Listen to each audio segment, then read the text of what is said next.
Black History Studies, what are we about? We're a self-funded organization that deal with educating the community to educate themselves. We deal with presentations, we do museum tours, we do tours abroad, we do film screenings, we do short courses, long courses. Just look us up to find out what more we're about. www.blackhistorystudies.com. So we're going to rep that history now, and what we're going to do is we're going to give you some history about black people in Britain before 1948, because there's a lot of people talking about Windrush and black people came over here with the Windrush. No, we've been here for hundreds, and I can also tell you thousands of years, but we're not going to go into the thousands, we're just going to deal with the hundreds. And I'm going to start off by telling you about a brother, I have to say he's a brother, that lived over 1,000 years ago, nearly 2,000 years ago. His name was Septimus Severus.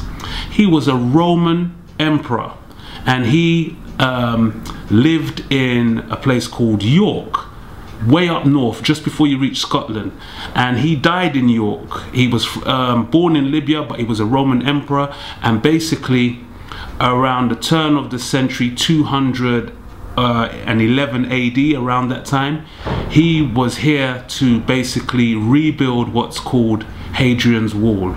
So that's our first fact. Look him up, Septimus Severus. Next, the earliest known record of black people in Britain basically was a black man living in London, and his name was Cornelius Blackamoor. That's a real black name, Cornelius. Cornelius Blackamoor was buried on the 2nd of March 1593, and he was in London way before 1948. 1593, that's the enslavement period, but as you can see, he was not a slave. Look him up. Then everybody's favorite enslaved African that freed himself, his name was Olaudah Equiano, and basically he was he lived from 1745 to 1797, and he was one of the most prominent Africans involved in the British movement towards the abolition of the enslavement of Africans. He was a prominent member of the Sons of Africa, a group of 12 black men who campaigned for abolition in 1789.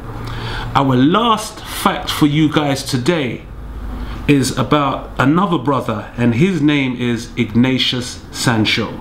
Now, he lived around 1729 and died around 1780, and he was a composer, he was an actor, he was a writer, he was a businessman, and he was the first black person known to have voted in Britain in 1774 and in 1780 as well. Sancho was also the first African prose writer whose works was published in England. So he was one of the first black people to publish his book in England. Now, we're signing off, but stay tuned to Rep That, because we're always gonna rep that history.